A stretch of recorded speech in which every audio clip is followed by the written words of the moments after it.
Pessoal, boa noite. Bem-vindos a mais uma live que a gente conta um pouco o objetivo da live, né? Para quem está chegando agora, aí também para o nosso convidado de hoje, o Super Ben aí, nosso soldado brasileiro, que largou tudo, largou a USP, largou o Brasil para vir para Israel. Ele vai contar um pouco da história para vocês.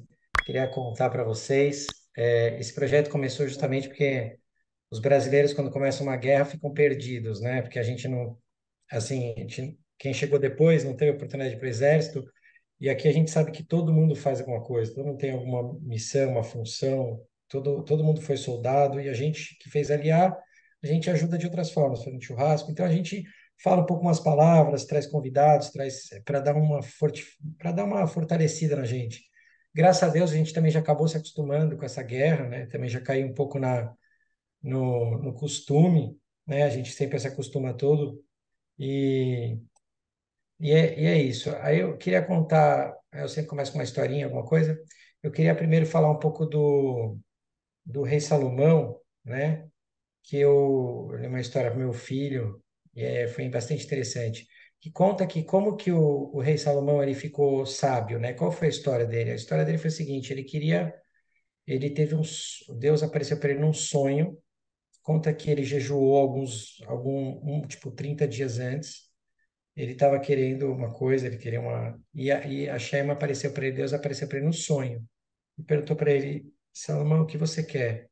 Pode pedir, faz um pedido para mim que eu vou te dar.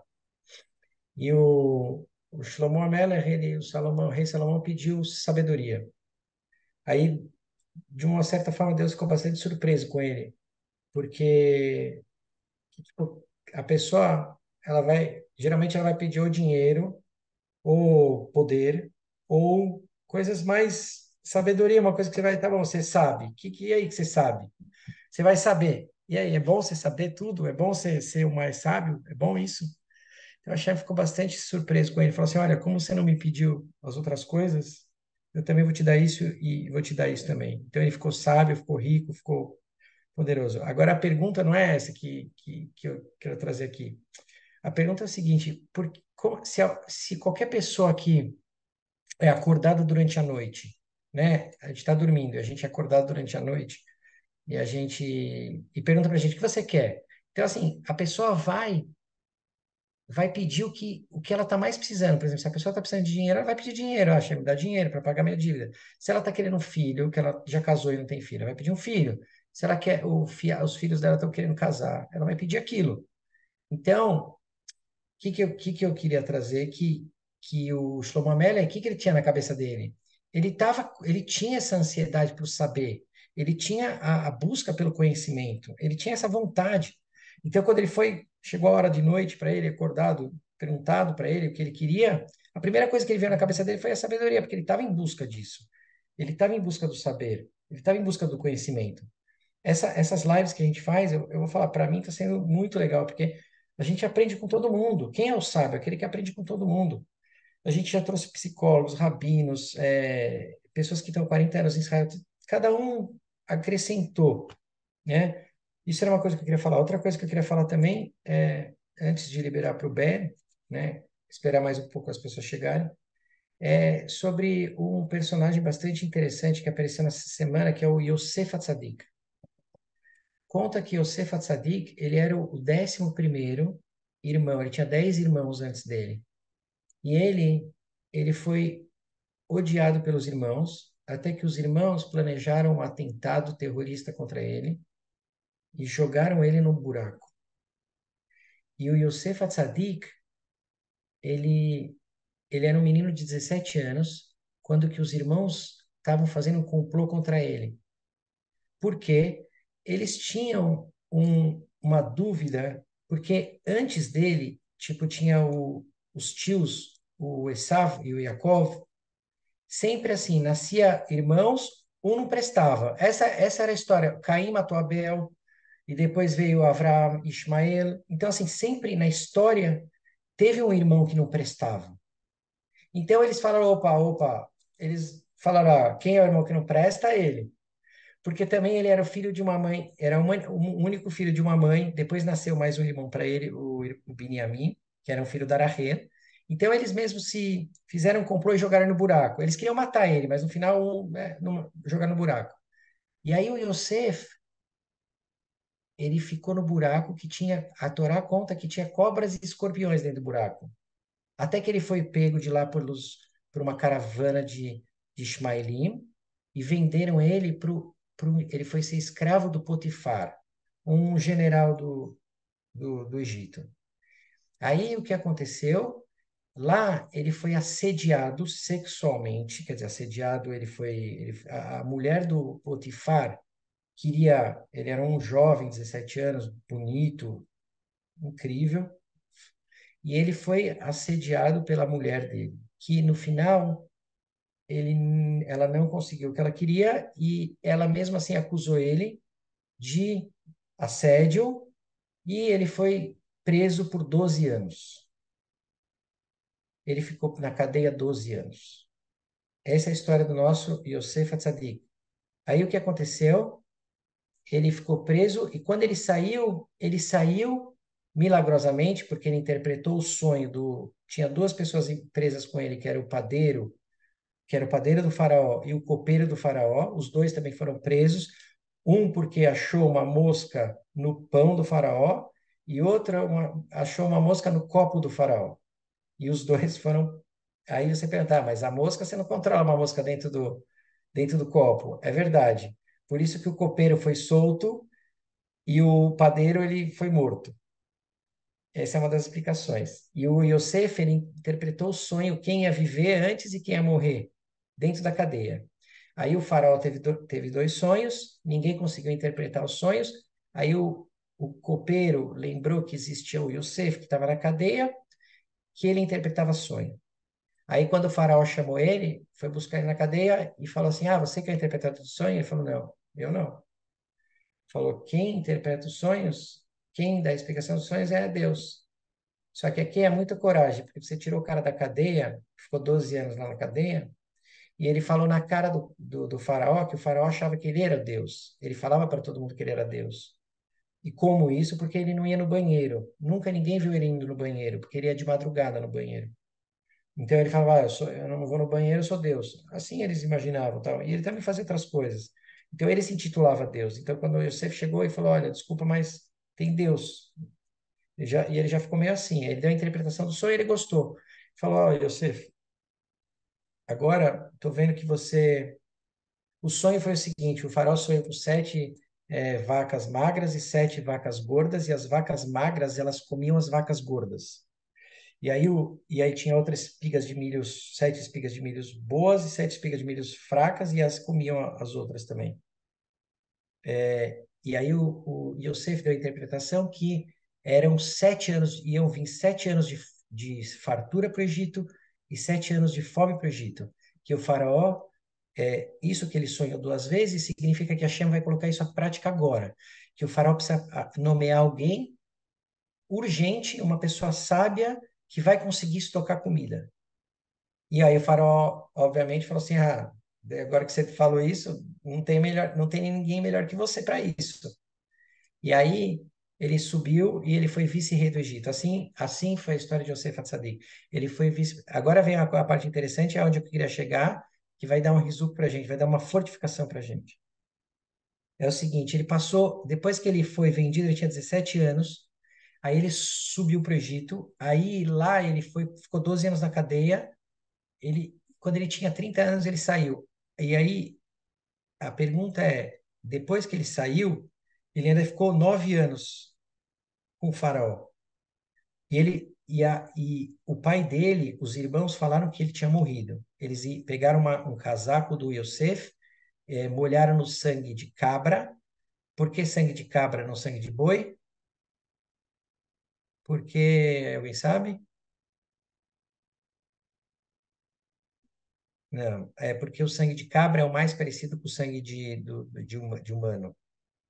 Então, eles molharam e aí, quando ele viu, ele ficou bem triste, bem furioso. O pai, porque era um filho de uma mãe que ele gostava, era ele era o único filho, e tinha o tio Benjamin também que nasceu.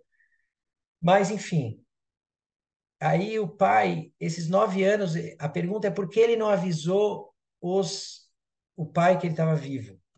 Por que ele não mandou uma carta? Por que ele não foi avisar? Ele era vice-rei, ele podia fazer o que ele queria. Tipo, era como se fosse os Estados Unidos, o Egito naquela época. Então, eu vou guardar a resposta. Antes de falar isso, eu vou falar assim: ele bolou todo um plano para os irmãos. Ele sabia que os irmãos iam vir no Egito. E na paraxá passada, eles se reencontraram. Ele reencontrou com os irmãos. E quando eles encontraram os irmãos ficaram com medo dele.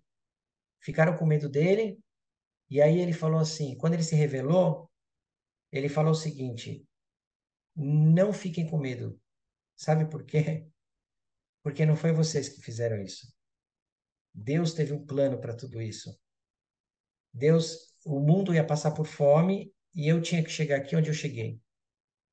Tá, mas até aí tudo bem. Você fala uma coisa dessa, e os irmãos falam, uau, tá bom, mas quem vai acreditar nele? A gente não, né, a gente não reconheceu ele, a gente vai saber se ele está falando a verdade ou não.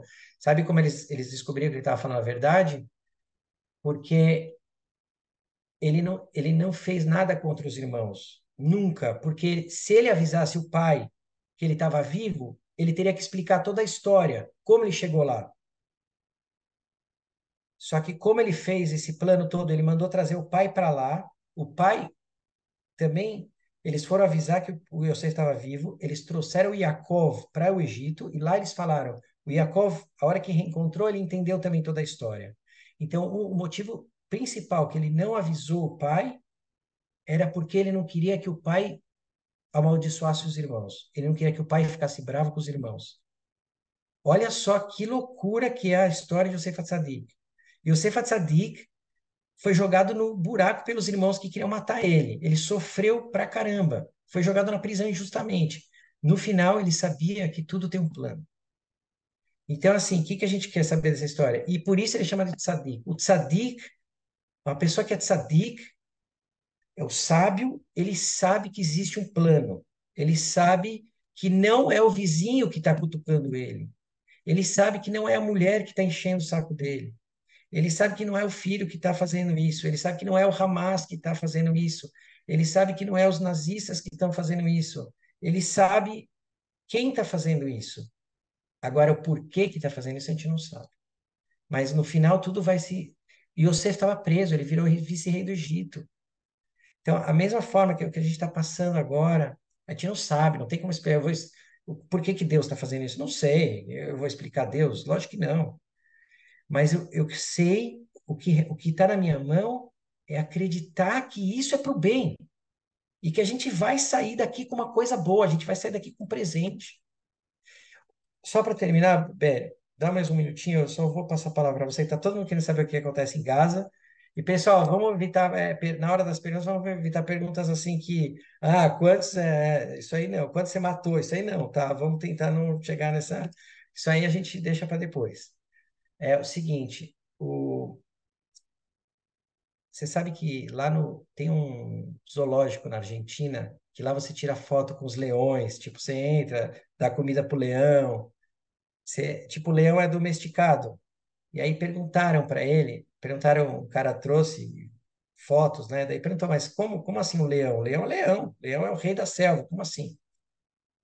Aí eles explicaram que esse leão, ele é criado com cachorros. Então desde pequenininho, ele foi criado com os cachorros. E aí os cachorros, eles têm uma limitação, e o leão, ele aprendeu a ser cachorro. Então esse leão, ele não sabe o que é ser leão. Ele não é leão, ele tipo é um leão, mas ele se comporta como um cachorro, tipo amigo, ele come com todo mundo. E ele foi criado com os cachorros, então ele não sabe do potencial dele. E eu queria fazer essa alusão ao povo de Israel. O povo de Israel, a gente é que nem um leão. Tipo assim, se despertar a gente tem um poder gigante. E, e com essa história, com esse leão, eu queria apresentar para vocês o Ben Kilinski, que foi um cara fantástico que eu encontrei por acaso. E eu conversei com ele alguns poucos momentos e eu achei uma pessoa incrível e convidei ele para vir aqui. E ele vai contar um pouco da história dele, desde o Brasil. como nasceu, de onde ele veio, de Santo André, da onde, para gente, e eu tenho certeza que a história dele vai ficar marcada para vocês. Manda brasa, Ben. Sim. Ok, então boa noite para todo mundo. Eu me chamo Ben, eu nasci no Brasil, sou de São Paulo, mais precisamente lá do ABC, de São Caetano, Santo André. Eu cresci no Brasil, eu entendo que vocês também vieram do Brasil, sou Molina Hadashim, brasileiro 100%. Mas eu sempre tive em casa uma criação judaica. Meu pai é judeu, minha mãe não é judia, mas o meu pai é judeu. E a gente sempre comemorou os feriados judaicos em casa. A gente sempre ia para a sinagoga para fazer Kabbalat Shabbat, Rosh Hashanah, Pesach. Eu fui para a escola judaica nos primeiros anos de vida e, enfim, eu não estava exatamente dentro da comunidade judaica, mas eu tinha uma identidade judaica sempre presente e forte. E eu cresci na mesma casa com meus avós. Eu tenho um avô sobrevivente do Holocausto. O meu pai, além de judeu, é também israelense, porque ele foi criado em Israel. Minha avó se mudou para Israel quando eu era criança. Enfim, eu escutava em casa muito, falavam bastante sobre Israel, sobre o povo judeu, falavam Yiddish, falavam hebraico, e eu cresci nesse contexto. Eu fui crescendo, com essa identidade sempre presente, mas meio que de lado, não era uma coisa que movia a minha vida. E eu decidi que eu queria estudar direito, eu comecei, terminei a escola, fui fazer cursinho, estudei, consegui entrar na Faculdade de Direito da USP, no Largo São Francisco, que era o meu sonho e tal, eu queria ser um advogado, juiz, promotor, enfim. E quando eu cheguei na faculdade, eu comecei a pensar mais sobre o que eu quero da minha vida, o que eu quero um dia criar uma família, ter filhos e tal, tal, tal. E eu comecei a ler muito sobre história judaica, comecei a pesquisar muito sobre a história da minha família. Eu também descobri que a família da minha mãe, eles têm muito que provavelmente uma origem de cristãos novos, marranos, que vieram de Portugal. Eu descobri várias tradições da parte da minha parte materna de um dia do ano em que jejuavam. Descobri que tinha uma estrela de Davi escondida um colar escondido na família. Várias coisas assim bem indícios de que eles têm uma origem judaica, o que já me deixou muito vívido é, nesse tema de identidade judaica. E eu comecei a pesquisar muito sobre a família do meu pai, que são Ashkenazim, que vieram da Polônia, fugiram dos nazistas para a América do Sul, para o Brasil. E também a história do meu pai em Israel. Meu pai também cresceu em Israel, fez exército, participou da Guerra do Líbano. E as histórias do meu avô do Holocausto, enfim, na faculdade esse cenário me veio assim à tona. E aí eu escolhi uma matéria optativa, porque na USP, para você terminar o curso, na graduação, você tem que escolher algumas matérias optativas. Eu escolhi uma matéria no Centro de Estudos Judaicos da USP, sobre Israel, sobre a história de Israel. E eu fui para lá e eu adorei a matéria, achei muito legal. A professora incrível, uma professora, inclusive, que morou em Israel 20 anos, conhece todo o país. E para mim fez muito Como ela sentido. chamava? Como ela chamava? Chama Marta Toppel. Ela é argentina, ela é docente da USP e ela também era pesquisadora na Universidade Hebraica de Jerusalém, se não me engano, por uns 20 anos.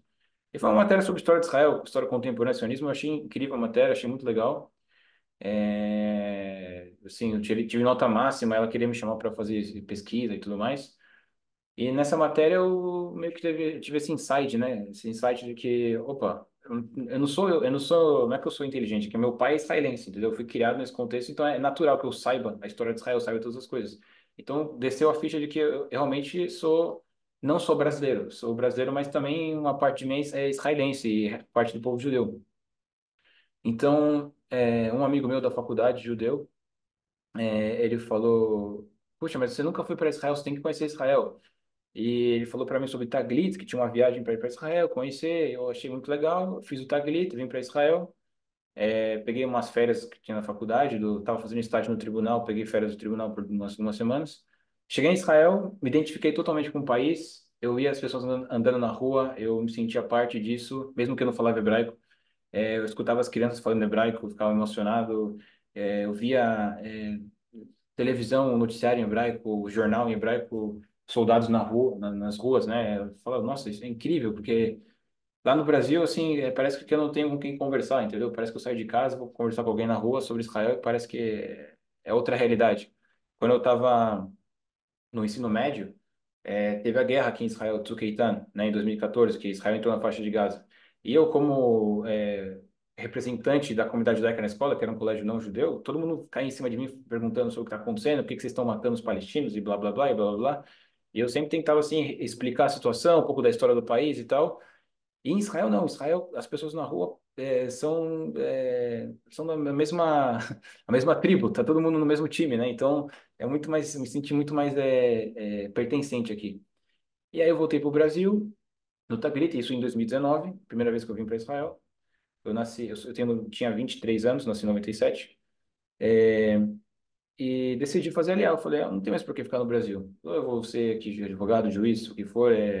Vou talvez me aproximar da comunidade judaica de uma forma mais religiosa, mas a minha conexão é uma conexão sionista muito forte com Israel, que eu quero criar meus filhos em Israel um dia. Então eu larguei a faculdade, larguei a USP. Minha mãe ficou, não concordou nem um pouco com isso, ficou uma fera. Vim para Israel. Meu irmão, mais novo, terminou a escola. Ele falou: Ah, você vai para Israel, eu vou com você, porque uma gente muito parecida, muito apegado. Ele não ia me deixar ir para Israel sozinho. Ele veio comigo. A gente já está aqui em Israel há 4 anos. A gente morou no kibbutz, na faixa de Gaza, é, na fronteira da faixa de Gaza, Nir Yitzhak, lá no sul. E a gente fez o exército. Eu estava na unidade Nahal, na Sayeret Nahal. E meu irmão no Guidudo, Techel na Narra. E a gente terminou o exército, acabamos totalmente o serviço, em julho mais ou menos. E aí quando estourou a guerra, e a gente, mesmo sem ser convocado, porque estava tudo assim, muito em cima da hora, sabe? O sistema não funcionou como tinha que funcionar, a gente só foi direto, pegou carona, pegou doação de equipamento e capacete, chegou na faixa de gás lá na nossa unidade. E é isso, e aí eu desde 9 de outubro até a Sacatete, até o Cessar-Fogo que teve. Eu fiquei como reservista, junto com a unidade, e a gente entrou no segundo, não lembro exatamente, entre o primeiro e segundo dia da entrada em Garra Carcaí, né, terrestre, da entrada terrestre da infantaria. Eu entrei desde o começo e fiquei até o Cessar-Fogo. E, e é isso, agora eu saí faz umas 2 semanas, e meu irmão ainda continua lá. Agora a gente está tentando tirar ele pelo menos um dia para dar um oi pro meu pai, que meu pai veio do Brasil correndo para visitar a gente.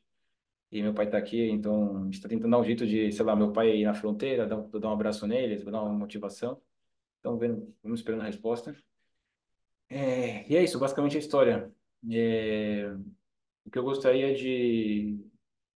Bom, a gente vai conversar, mas uma coisa acho que muito emocionante para mim na história é que quando eu estava na faculdade, lá no Largo São Francisco, eu comecei a pensar sobre Israel, voltei do Tagri e tal. Eu tive um sonho que a gente estava falando sobre José, o rei dos sonhos e tudo mais. Eu tinha um sonho com meu bisavô, que eu conheci ele faleceu quando eu tinha 3 anos. Eu chamava ele de Zeida, né, que é em Yiddish, avô. Então eu tinha um sonho com meu Zeida que ele estava na faculdade dando aula de direito. Só que ele falava Yiddish e ninguém entendia nada, mas todo mundo escrevia, levava ele a sério. E eu ficava assim com uma incógnita na cabeça. O que, que o meu bisavô da Lituânia está fazendo aqui na USP dando aula? Ele já tinha falecido, claro, era só um sonho. E esse sonho voltou. Eu tive ele durante várias noites, eu não lembro exatamente, por 2 semanas, não sei. Até que eu percebi que no Brasil eu estava substituindo a minha identidade judaica por uma identidade brasileira. E que eu ia perder a minha conexão com o povo judeu. E quando eu tive essa percepção de que eu precisava lutar para recuperar meu judaísmo, para recuperar minhas raízes, eu parei de ter o sonho. É como se fosse meu bisavô veio num sonho para falar uma mensagem e depois, quando eu percebi a mensagem, ele se foi. E é isso a história. Agora eu tô... Conta da USP que o pessoal era contra o judaísmo, você não te deixava assistir aula e fazer um contra você É, na USP. o ambiente acadêmico dos estudantes é muito complicado para falar sobre Israel. É, não é um antissemitismo clássico que a gente conhece de que os judeus são sujos, não, não, é um tipo de, é um antissionismo é um antissemitismo travestido de antisionismo. Então, as pessoas são contra o direito de autodeterminação do povo judeu em Israel, mas falam, não, a gente não é contra o judeu, a gente critica o Estado de Israel, mas na prática eles criticam Israel e não deixam, não permitem o direito, não terem o direito de existência. Então, na matéria que eu fiz na USP, eu me lembro que tinham vários cartazes contra Israel, Palestina, From the River to the Sea. A professora teve que explicar durante as primeiras aulas como assim ter uma legitimação por que estudar Israel, por que que é legítimo estudar sobre Israel. Foi assim uma experiência bem intensa. E eu lembro também de casos de antissemitismo na faculdade. Ninguém admite que é antissemitismo, né? Mas eu entendia como, né? Eu me lembro lista de presença na faculdade. Uma pessoa assinava por todo mundo. Então, o pessoal ia para o estágio, ia para outro lugar e tal. Então, uma pessoa assinava para todo mundo. No meu nome, colocava uma estrela de Davi, um símbolo de dinheiro, e às vezes escreviam Auschwitz, umas coisas assim horríveis. E não dá para saber quem é, mas faziam isso comigo, tirando sarro de que por ser judeu e tal. Enfim, são eh, casos assim que me fizeram pensar, é isso que eu quero para meus filhos, para minha vida, ser criado num ambiente que a gente é um peixe fora d'água. É que em Israel eu me sinto parte da nação, parte do contexto, não como no Brasil que eu quero um ponto assim, não fazendo parte do contexto, somente um ponto na história do Brasil. Tá, vou começar com as perguntas, então, para dar uma esquentada aqui. Você, quando você Uhum. entrou em Gaza, você desligou o celular e ficou sem celular por 26 dias, foi isso? Até um Sem pouco antes. conexão, sem Uhum. conexão total. Sim. Você não sabia nada do que estava acontecendo em lugar nenhum do mundo, nada, nem com seus familiares, nada. Nada. A única forma de noticiário que a gente tinha o oficial, né, o comandante da equipe, ele quando encontrava com o Magado, que é o comandante da unidade, ele recebia notificações, né? Ah, como que estão as tropas, o avanço, feridos, mortos e terroristas mortos e blá blá blá. Então a única informação que a gente recebia era específica do combate ali na nossa zona, nada mais. Não sabia nada sobre política, sobre o que está acontecendo no mundo, nada, zero. E assim, o que que você acha que vai? Você que estava lá, que você viu que aconteceu tal, quanto tempo você acha que ainda vai, que tem para fazer lá? Quanto tempo você acha que vai durar essa coisa de Gaza? Essa história toda de Gaza? Olha, no fim das contas, é uma decisão não só do exército, né? Tem muita política no meio. Eu não entendo muito bem, mas tem muita política de questão de dinheiro, quanto que Israel está disposta a investir na segurança, na faixa de Gaza e tal.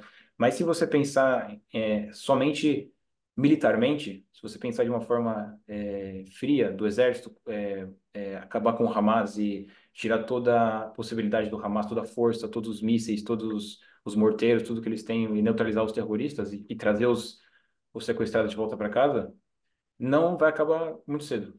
Porque a prova é que a minha unidade, a gente conquistou, né? Todo o norte da faixa de Gaza já está nas nossas mãos, já é nosso.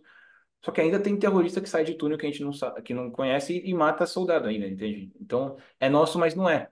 A quantidade de túneis que tem na faixa de Gaza, eu não sei como explicar. Eu sinto que tem mais túnel do que casa na faixa de Gaza. E a gente não tem como neutralizar, saber onde exatamente todos os túneis. Então, a gente já conquistou, já destruímos toda a infraestrutura, as bases do Hamas, pegamos todos os mísseis, armas, neutralizamos terroristas e blá, blá, blá.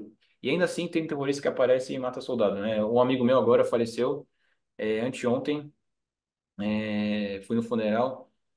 E é isso, tá lá, entendeu? Uma área que a gente já trabalhou e tal, e continua acontecendo. E a gente pode ficar meses nisso. Eu não sei quanto tempo, mas a gente pode, na minha opinião, vários mais 3, 4, 5, 6 meses só na faixa de Gaza tentando neutralizar o Hamas. E, vocês acharam vários túneis? Quando você acha um túnel, o que que vocês fazem? A gente não entra em túneis, ok? A minha equipe, ela tem um treinamento para túneis, para combate dentro do túnel, só que é uma coisa muito arriscada. A gente não entra na prática, a gente só destrói os túneis, ok? O exército tem todo o modem, toda a inteligência do exército, que eles têm como saber Se tem pessoas dentro do túnel por sensor de calor, não sei, enfim, como funciona. A gente tem os cachorros que farejam dispositivos explosivos e tal. Então, a gente só destrói. O exército tem unidades específicas do exército que colocam dentro Homer Neffets, né, material explosivo, explodem os túneis. Ou agora eu vi que eles estão colocando água para neutralizar os túneis. Enfim, os túneis têm que ser destruídos. Não tem por que entrar no túnel e passear. Um soldado dentro do túnel do Hamas, a chance dele ser ferido é muito alta. Para entrar no túnel é só um caso específico de que, não sei, sequestrar agora um soldado, a gente viu colocando ele dentro do túnel e tem que trazer ele, mas via de regra, a gente não entra nos túneis, a gente só destrói eles. Ben, uma pergunta. Primeiro, muito obrigada por participar desse live. Aqui é a Leia, trabalho com o Danilo. Eu Aham. tenho uma pergunta. Eu tenho um neto que está lá em Canyones agora. Uhum. A gente tem visto todos os dias, infelizmente, soldados que caíram. Aham. Nós temos visto os reféns que estão encontrando corpos. A gente Sim, não sabe mais se nós temos reféns vivos.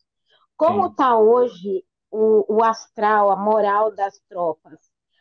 Eu entendo de um lado, o pessoal está falando, nossos soldados estão com sangue nos olhos, eles querem entrar e acabar. Uhum. É isso? Do que eu conheço, pelos soldados que eu conheço, a minha equipe, a minha unidade, meus amigos, tudo, via de regra, todo mundo está com um astral muito bom, tá todo mundo querendo fazer o seu papel, até porque a gente sente que essa é a guerra mais, vamos falar, justa da história de Israel, uma guerra que é literalmente para trazer de volta para casa sequestrados, entende? Então, todos os soldados que estão lá, eles, em via de regra, eles estão motivados, entendem a importância desse combate, entendem a importância de devolver a segurança para Israel, né? Mataram mais de 1.200 pessoas civis, inocentes e crianças, mulheres, estupraram, torturaram e tudo mais que a gente ficou sabendo. Então, os soldados lá dentro de Gaza, eles têm uma motivação muito grande pelo que eles estão fazendo. Agora, a questão é soldados que estão já dentro da faixa de Gaza há um mês e não saem para casa para ver a família, eles eles têm motivação, mas eles meio que, sabem, esquecem que dia é hoje, já estão na mesma rotina de conflito e combate, então é, a, a atenção deles em combate, na minha opinião, acaba diminuindo. Mas já é uma questão de decisões militares, de tirar soldados para ir treinando, né, para descansarem, para voltarem e tal. Eu fiquei um mês na faixa de Gaza, né? Poderiam ter tirado antes, no meio, por 2 semanas, por algum dia, voltar, mas a gente acabou ficando um mês, até o cessar-fogo. Mas a via de regra, a moral dos soldados, pelo que eu conheço, ela tá bem alta. Ben, Uhum. aqui é o Time. Em primeiro lugar, eu tenho umas 25 perguntas para fazer, mas vou fazer só duas ou três. Boa. Mas antes eu quero falar que vocês, soldados e mães dos soldados, são nossos heróis. Vocês estão realmente defendendo a gente. Isso aí me emociona demais. Quando eu era jovem, quando eu tinha sua idade, não cheguei a viver esse preconceito que você viveu no Brasil, mas sei bem o que que é e acho muito melhor estar aqui, muito mais seguro, muito mais confortável.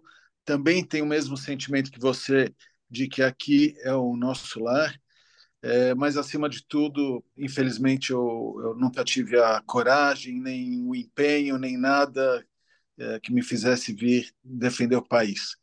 Mas já começam a me preocupar. Meu filho tem 16 anos, daqui a pouco é ele que está aí, ele já fala, quer matar terrorista também. E, mas só para deixar registrado o sentimento de heroísmo que eu vejo em vocês. Obrigado. Vocês, nas mães que ficam com o coração apertado e principalmente nos reféns. Minha primeira pergunta, eu queria que você contasse uma curiosidade que a gente até teve discussão no grupo sobre não ter equipamentos. Você falou que você teve equipamento de doação para entrar, Uhum. para atuar.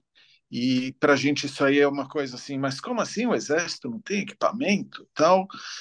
Essa é uma questão. Outra questão que, se você puder falar, o que você puder falar sobre os reféns, o que, que se sabe, se dá para saber onde eles estão, ou como identificar um lugar em que eles podem estar, como que funciona isso.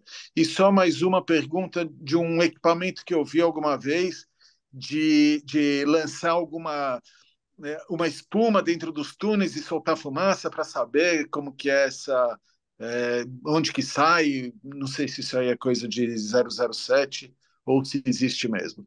Eu paro por aí, senão não acabo mais. Tá, você vai me ajudar a lembrar as perguntas. Eu vou começar pela última, que é engraçado que você perguntou, porque isso realmente existe. É, é uma máquina que a gente coloca para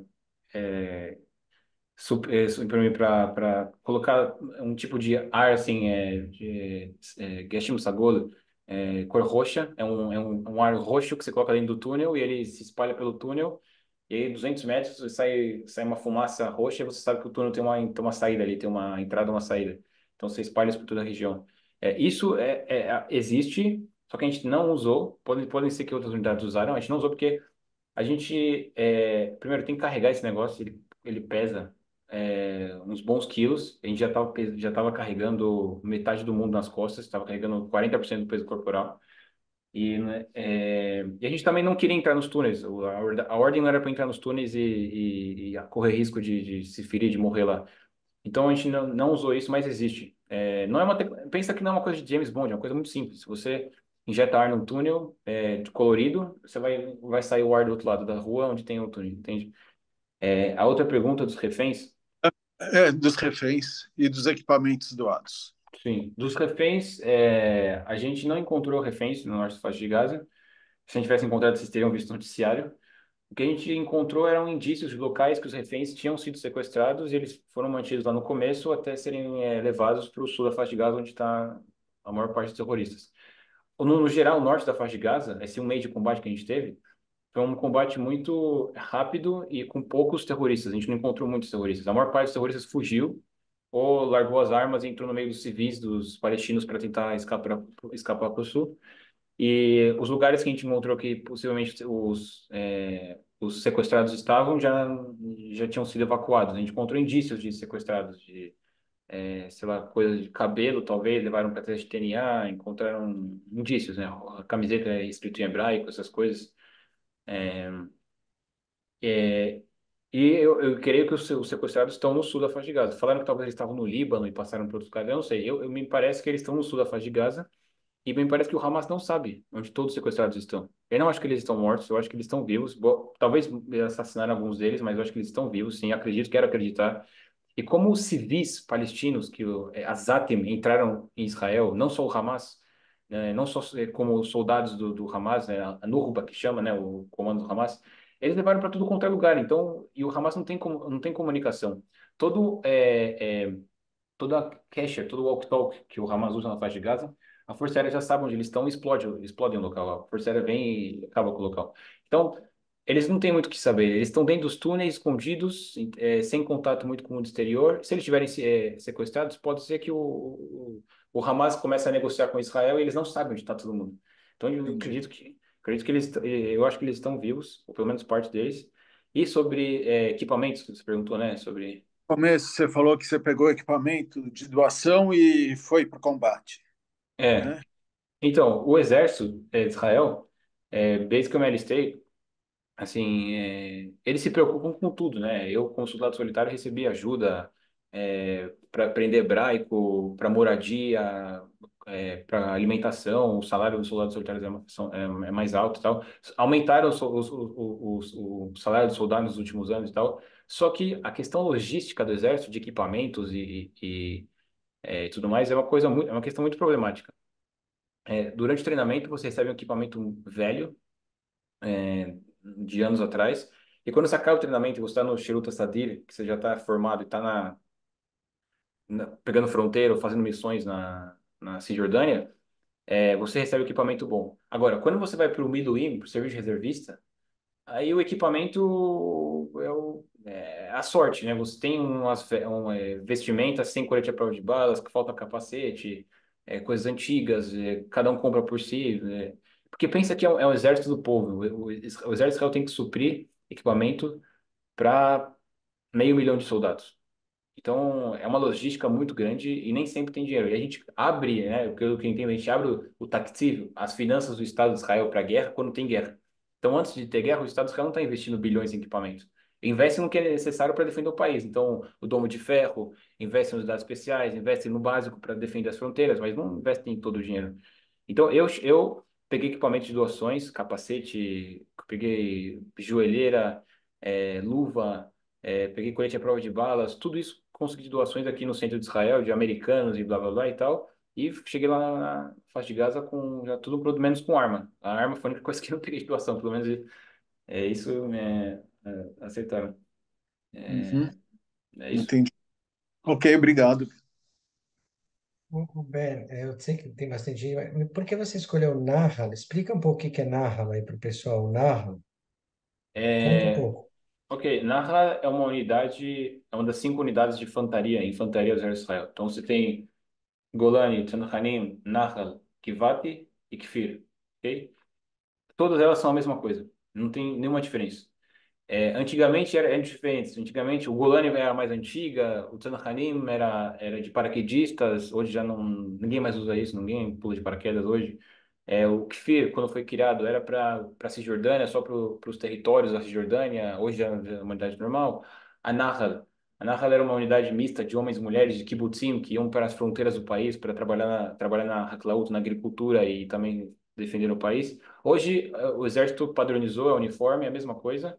Talvez tenha uma diferença na cor da contada, da boina ou da cor da bota, mas o funcionamento é a mesma, é o mesmo.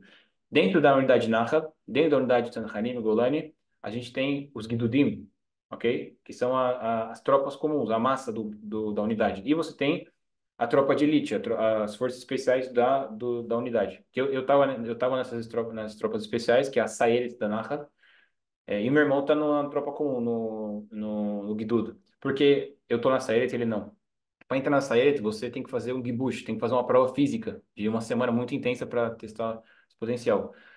Eu e meu irmão, a gente alistou para o exército, a gente entrou na base que estuda hebraico, aí eu fui para Narra e ele foi fazer a conversão no exército do curso nativo que chama conversão, e eu entrei na unidade. Fiz o gibush, fui aceito para Sayeret.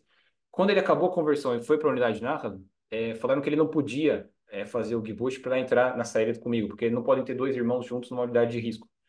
Ainda mais que a gente é soldado solitário. Então falaram, você pode ser combatente, mas no Guido, não na Saerit. Mas no final deu a mesma coisa, porque a gente acabou junto na faixa de Gaza no mesmo lugar. E não sei se vocês viram a notícia que teve um terrorista que estava atirando na direção do meu irmão, da unidade dele, e eu estava fazendo guarda, eu vi o terrorista, eu atirei no terrorista, e o meu amigo, que me atame do Barzelo, meu parceiro, o Osh, ele veio e atirou um tiro metador, que é como se fosse uma bazuca, e neutralizou o terrorista que estava atirando na direção do meu irmão. Então a gente chegou no mesmo local e lutou junto, lado a lado, na faixa de Gaza.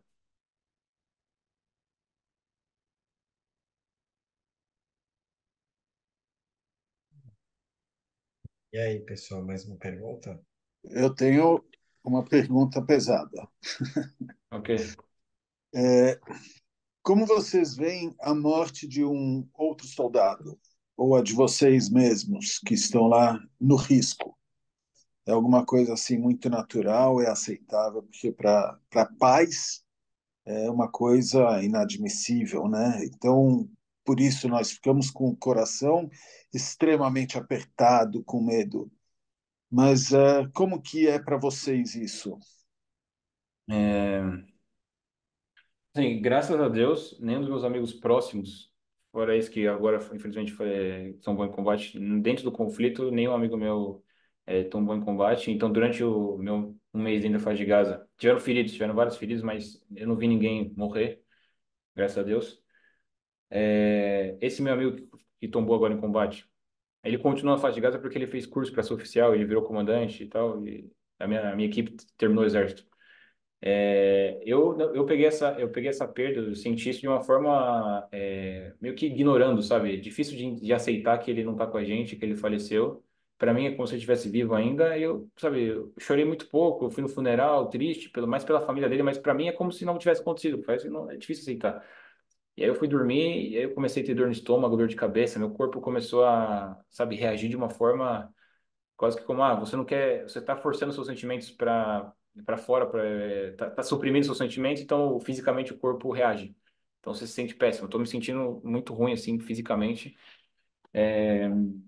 Eu acredito que mais para frente vai toda essa tristeza vai sair, a perda de um amigo assim querido que estava comigo 3 anos no exército. Eu conheço ele, conheço os pais dele. Ele pediu em noivado a namorada dele antes de entrar em Gaza. Eu conheço a noiva dele, enfim, é uma tragédia, sabe? E, e também meus amigos, não só os mortos, mas os feridos também, porque eu tô indo no hospital quase que todo dia, no Beilinson, Tel Chomer. Eu tô indo aqui em Israel visitar amigos que estão feridos, que, sabe, não conseguem andar direito, que perderam um pedaço do dedo, queimaram toda a pele, o rosto, enfim, é uma tragédia. Eu sinto que em combate, você tenta pensar o menos possível. Em combate, você é uma máquina, você é treinado, você está lá fazendo sua missão. Então, se seu amigo cair morto na sua frente de combate, você vai pegar ele, colocar ele para cuidado e vai atirar contra o terrorista que está atirando. E todo o sentimento você vai sentir depois, quando você estiver numa zona segura. Mas em combate, você não tem espaço para sentimento. Em combate, você tem espaço para ações, para ordens e procedimentos e o que você foi treinado. Perguntaram se vocês têm apoio psicológico, se vocês têm assistência psicológica. A Guta perguntou. Sim, o Exército tem o que se chama de Kaban, né? Que são psicólogos da unidade. Eu ainda não fui falar com eles, mas também tem várias organizações que querem se voluntariar para ajudar e tal. O que não falta é apoio. Para que qualquer pessoa que quer, soldado que quer apoio psicológico, ele encontra fácil, de graça, não tem nenhum problema.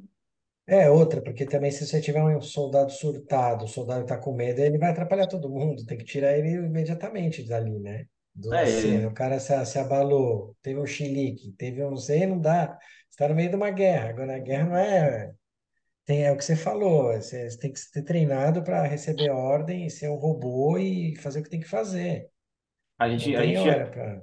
A gente, inclusive, é treinado para cuidar de soldados que estão em pânico, né? Às vezes acontece, se um soldado entra em pânico, ele trava, e aí você é treinado como falar com ele. Então, você pergunta qual é o nome dele, você dá para ele missões pequenas. Então, você consegue olhar para essa direção e me avisar se está vindo alguém, alguma coisa. Você tenta reativar ele aos poucos, assim.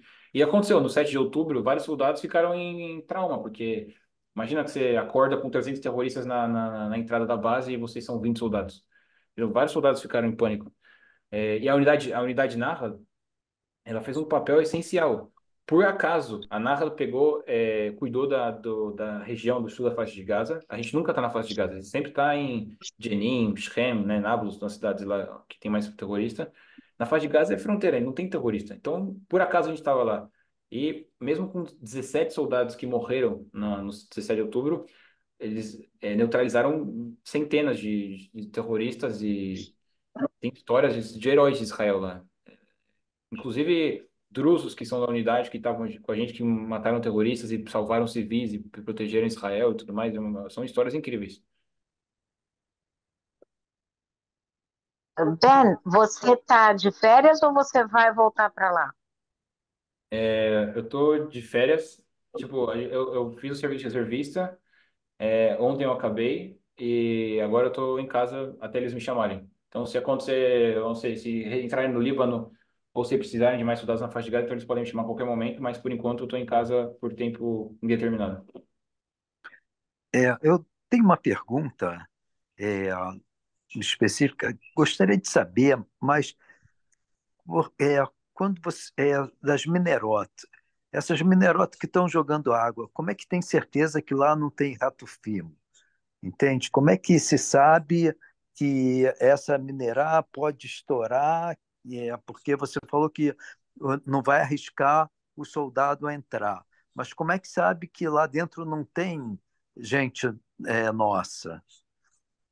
Eu não tenho certeza como funciona, porque eu não trabalhei especificamente com isso.